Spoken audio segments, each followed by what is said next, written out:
because this human, they can ride to that car. They can ride to that car.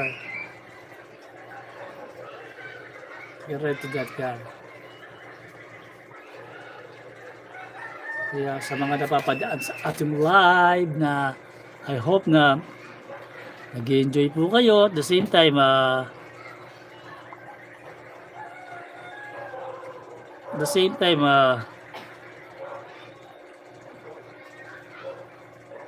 nagkakaroon ka ng idea about dito sa mga toys na to.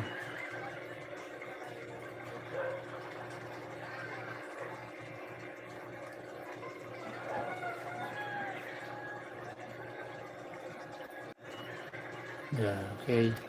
We can share our live to others so that they recognize it.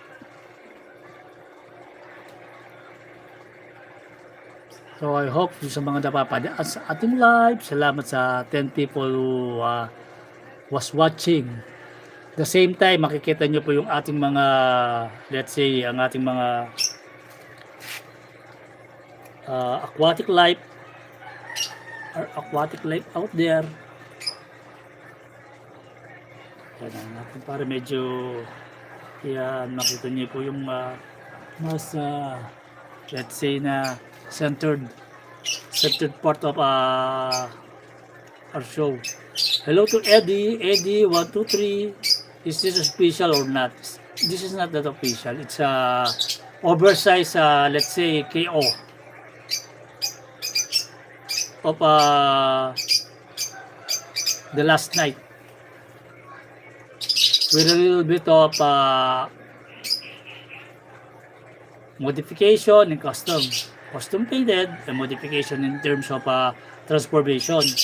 You know, every time that they release a bootleg or what you call it, chaos or third party, all the company who made it, they make sure that they give some enhancement, modification or costume, so that if you're comparing this to the original, you would say it's better.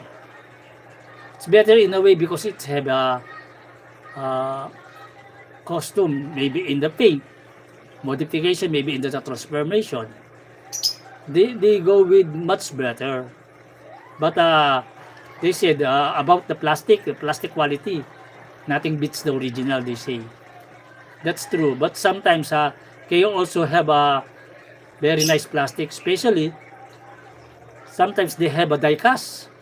So that's die cast is it's what we can say that this is a plus side, a plus to us as a collector or as a transformer pod.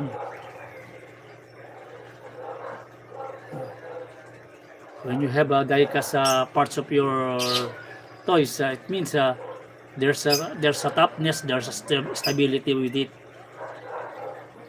Because sometimes we need a weight for that figure to stand up alone, to stand up firmly. But if they don't have any die cast or metal parts, sometimes the figure is so flimsy. Even if you push it, they go fall. You know what I mean? So I hope you enjoy it. Ang ganda ng mga fish daw. Salamat. Thank you. I hope you enjoy yung mga fish daw natin. Yan po ay mga mollies, latis,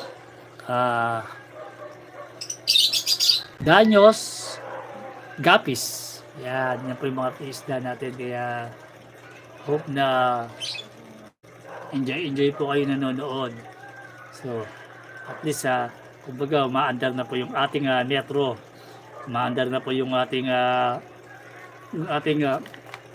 time na nakaka-1 hour na tayo, na later niya na